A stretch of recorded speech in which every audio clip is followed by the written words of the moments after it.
Muito bem, estamos começando mais um boletim. Agora, para a gente entender melhor essa última decisão do Ministério da Agricultura, que reconhece 6 estados aí como zonas livres de vacinação para a febre aftosa. Ou seja, não vai ser mais preciso vacinar o rebanho. Status de livre de aftosa sem vacinação. Quem explica para a gente as vantagens dessa medida e por que elas foram colocadas em prática aí é o Ricardo Nissen. O Ricardo, ele é assessor técnico de pecuária de corte da CNA, está aqui já com a gente. Bem-vindo, viu, Ricardo? Obrigado pela participação conosco aqui no Notícias Agrícolas. Só para a gente entender, hoje a gente já tem o status de livre de aftosa sem vacinação para Santa Catarina e a gente está pleiteando ou está modificando também o status para o Rio Grande do Sul, Paraná, Rondônia, Acre, além de uma região, uma parte do Amazonas e também uma parte do Mato Grosso. O que significa essa mudança na prática, Ricardo? Bom, na verdade, essa é uma mudança muito boa, né? Muito produtiva para a pecuária de corte dessas regiões, principalmente pelo reconhecimento do fortalecimento do sistema de defesa sanitário, né? O sistema de defesa agrosanitária dessas regiões. Os benefícios eles vão ser sentidos aí no longo prazo, né? Principalmente com melhoria dos acordos bilaterais, maior exportação, maior remuneração e principalmente aí para o produtor rural, a gente tem uma grande vantagem que é, primeiro, deixar de gastar com aquela vacina, que já era um custo, e principalmente redução das perdas por abscesso, perda no leite, enfim, diversos outros problemas que ocorriam por conta da vacinação. Então, as grandes vantagens são essas de reconhecimento internacional, né? Justamente um sistema de defesa muito forte, reconhecido que ele é robusto, traz aí vantagens competitivas na hora de realizar os acordos bilaterais. Mas essa decisão só foi possível depois da constatação de que não existe vírus circulante mais de febre aftosa no Brasil, certo? Isso, não apenas que não existe a circulação viral, né? O plano estratégico do Ministério, ele envolve diversos pontos que têm que ser contemplados para que seja tomada essa decisão. E um deles, que para mim é um dos mais importantes, é justamente o estudo soroepidemiológico desses estados, que comprova aí que não ocorre a circulação viral, né? Ou seja, não tem os vírus circulantes dentro do estado, e isso é muito importante, né? Vale ressaltar que mesmo quando a gente vacinava, né, a gente ocorreu casos de aftosa em regiões que vacinava, como foi o caso de Jóia, no Rio Grande do Sul, e ainda no Mato Grosso do Sul. E mais recentemente, a própria Colômbia teve casos de febre aftosa em regiões que vacinava, ou seja, a vacina ela serve muito mais como um controle e erradicação do que necessariamente não vai deixar ocorrer focos. Então, esse é um sinal muito seguro para a gente, né? Justamente a gente consegue trazer agora um dado que demonstra que não tem a circulação viral e que a gente pode trazer segurança para o produtor rural nessa decisão. Além desses testes, tem o fato de que a gente não tem um caso desde 2006, foi o último, é isso? Isso, no Mato Grosso do Sul foi 2006, né? E anterior a esse, aí foi no Rio Grande do Sul de 2001, 2002, né? Muito bem. Você falou que o mais importante é esse, mas quais são os outros requisitos aí para que o Ministério pudesse aprovar, né, o status de livre de aftosa sem vacinação para esses estados? Bom, os outros pontos muito importantes são, primeiro, o fortalecimento efetivo desse sistema de defesa da agrodefesa, né? Ou seja, o Ministério fez auditorias em todos esses estados para comprovar o fortalecimento da defesa, ou seja, verificar o número de pessoal, estrutura, capacidade operacional, e tudo isso é extremamente importante, né? Então, a gente tem aí uma estrutura que está atuando num sistema que é hoje livre com vacinação, e esse sistema precisa aumentar sua robustez, né? Dar mais garantias para justamente poder passar para esse novo passo. E outra parte muito importante é justamente a participação social, né, do produtor, porque a gente está tirando a vacina, que é aí um controle físico, e passando por uma vigilância passiva, onde o produtor rural precisa estar atento ao seu rebanho para poder notificar o sistema de defesa em caso ele veja ali algum problema, para que justamente os focos sejam controlados de forma eficiente, né? Caso venha a ter, vamos bater na madeira já, para não ter foco nenhum. Muito bem.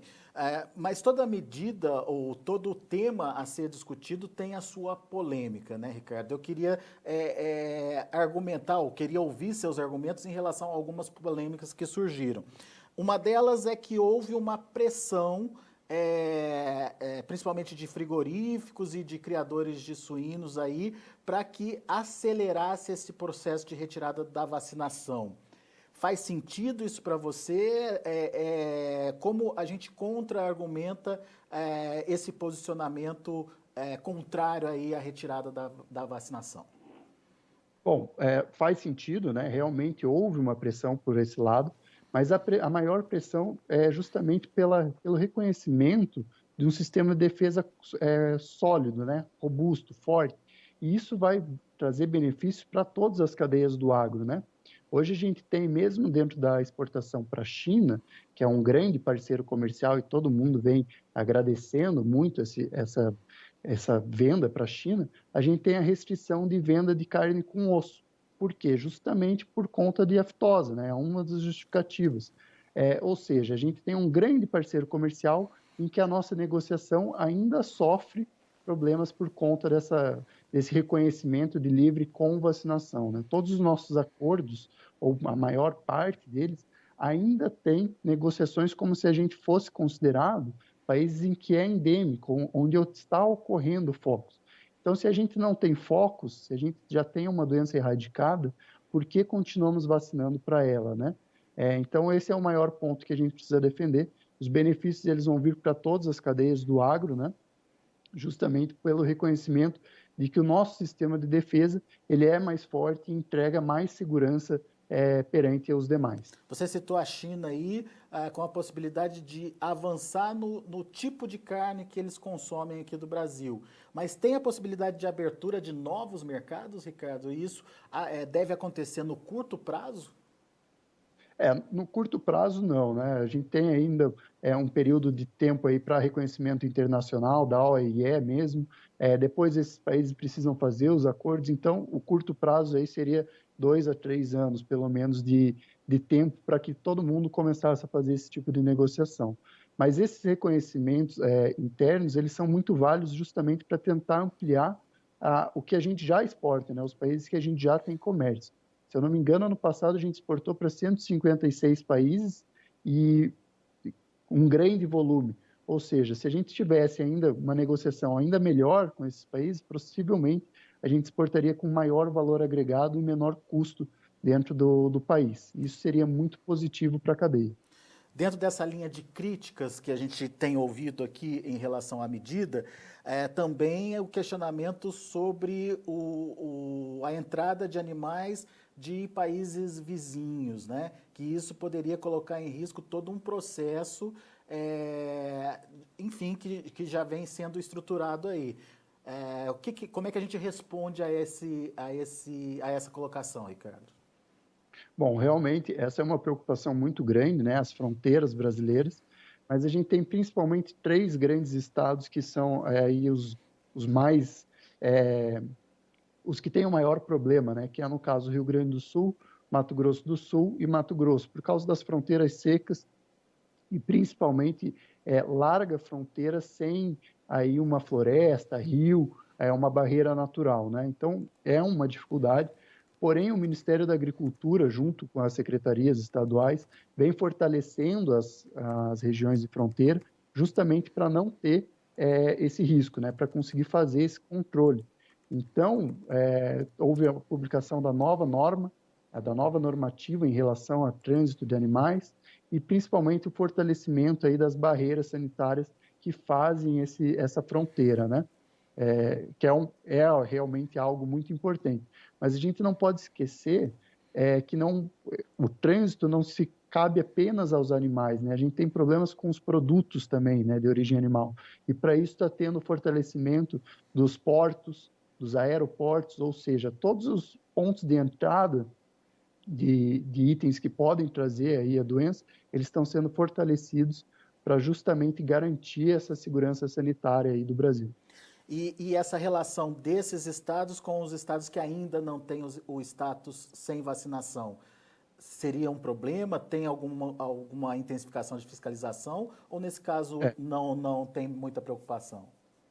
dentro do plano de cada bloco, né, e cada estado que preferiu aí adiantar o seu calendário, eles tiveram que construir barreiras sanitárias nas entradas, ou seja, principalmente o Paraná e Rondônia tiveram que fazer aí algumas barreiras para justamente não permitir a entrada desses animais para a permanência, né?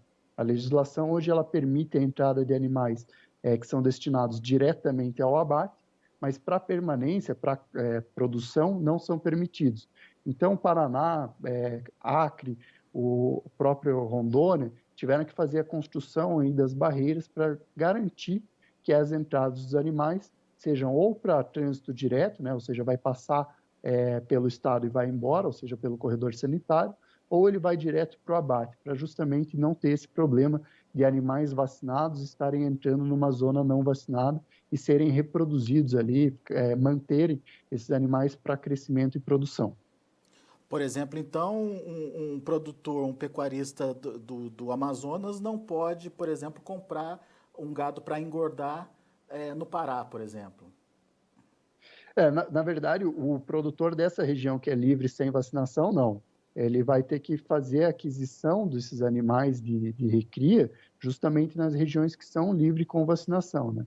E por isso que lá atrás foram definidos esses blocos, porque as regiões de maior comércio, ou seja, de maior intensificação desse comércio, estão atrelados a esses blocos. Então é muito difícil ou muito raro que tenha produtores dessa região do Amazonas que estão saindo do processo, né, que estão sendo livres sem vacinação, que eles façam negociações de compra desses animais em outras regiões, justamente porque houve esse estudo para comprovar que as maiores negociações, a maior porcentagem de negociações ocorria nessa região. Até por isso, se a gente pegar, por exemplo, essa parte do Mato Grosso e essa parte do Amazonas, que foram colocadas no bloco 1, elas não seguem as restrições estaduais, porque elas seguem uma restrição de comércio, ou seja, elas têm uma Tá. relação comercial muito forte com os dois estados e por isso elas avançaram no status livre sem vacinação de forma antecipada, né? Então, o que você está colocando é que não foi uma medida intempestiva de uma hora para outra, foi tudo muito planejado e muito bem executado.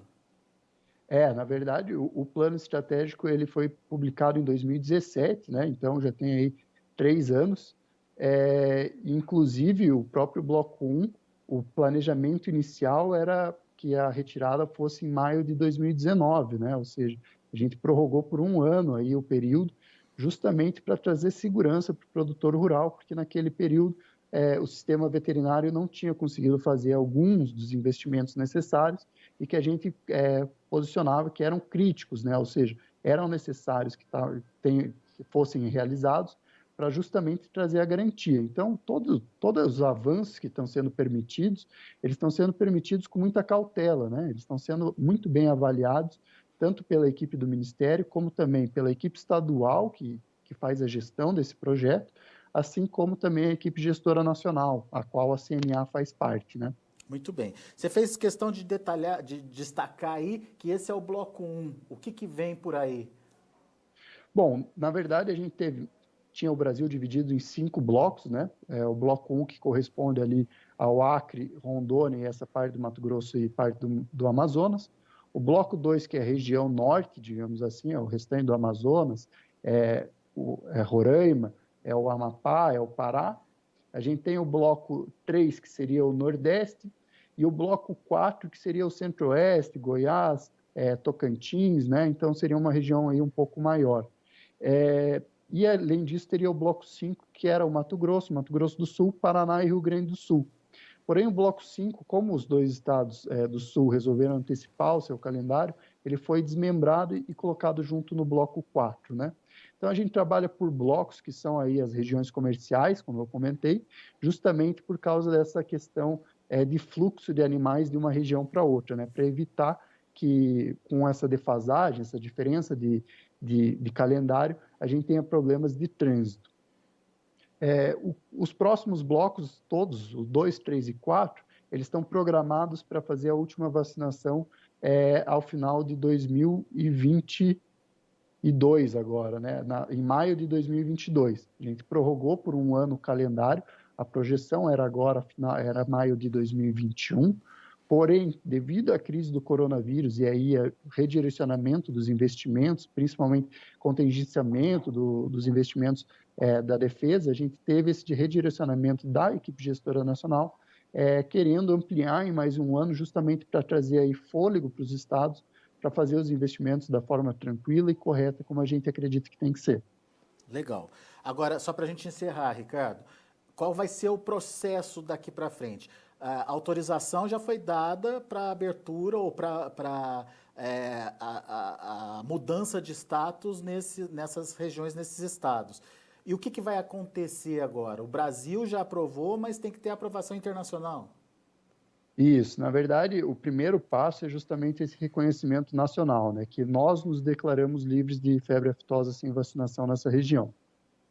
Mas o reconhecimento internacional, ele vem justamente pela OIE, né, a Organização Mundial de Saúde Animal.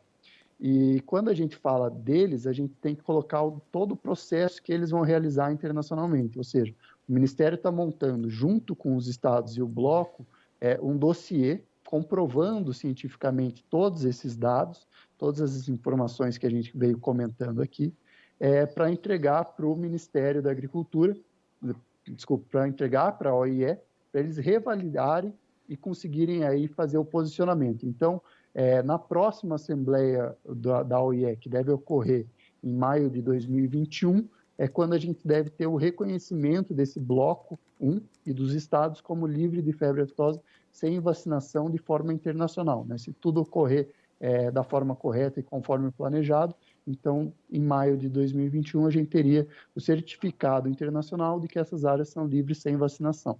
Muito bem, é um processo até que rápido, né? Considerando aí toda essa investigação que precisa ser feita, né?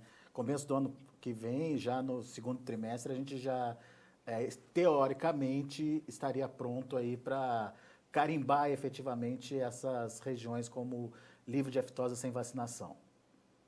Exatamente. É um processo que ele é moroso no começo, justamente por conta desse fortalecimento, de todas essas auditorias, né, para trazer essa segurança, mas a partir do momento em que você fecha o dossiê, que você fecha o quadro e entrega, a avaliação internacional ela ocorre de forma aí um pouco mais rápida, né?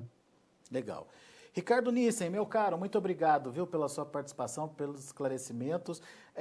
Enfim, foi importante esse bate-papo para desmistificar, tirar, enfim, qualquer dúvida que haja em relação a essa abertura. Como ficou muito claro na sua fala aí, não foi uma decisão da noite para o dia e muito menos motivada por uma pressão inconsequente aí de alguns setores. Na verdade, era uma estratégia que já vinha sendo pensada há algum tempo e que finalmente foi colocada em prática. Como você bem relatou aí na sua fala, o mundo não entendia porque se a gente não tinha circulação do vírus, se a gente não tinha problema de aftosa, por que continuar vacinando, né? Exatamente. É todo um processo muito longo que foi realizado e com altíssima capacidade técnica aí do Ministério, principalmente conduzindo a situação, né? Então a gente fica bem seguro ao avaliar. Lógico que a gente ainda tem muito a avançar nesses outros estados e muito a avançar no quesito Brasil, mas a gente fica satisfeito de ver esses passos, o Ministério e o Brasil dando esses passos, né? E principalmente passos com segurança, que é o nosso maior objetivo dentro desse plano, né? Legal. Ricardo. Agradeço e a gente fica à disposição para sempre que precisar tirar as dúvidas sobre esse tema, que a gente sabe que é um tema extremamente complexo, né? Acaba fugindo aí dos nossos conhecimentos, mas sempre que for necessário a gente está à disposição para ajudar e tirar as dúvidas que forem necessárias aí. Nós é que agradecemos a disponibilidade de vocês. Grande abraço, meu caro. Obrigado e até a próxima. Abraço, muito obrigado. Tá aí Ricardo Nissen, assessor técnico de pecuária de corte lá da CNA, esclarecendo, portanto, todas as dúvidas aí que geraram em função dessa decretação aí de regiões livres de aftosa sem vacinação. Um novo status, portanto, que vai beneficiar as negociações, vai melhorar custo do produtor da pecuária brasileira, enfim, tem bastante vantagens aí para serem colocadas à mesa. A gente vai ficando por aqui, agradeço muito a sua atenção, a sua audiência, daqui a pouco a gente volta com outras informações, continue com a gente.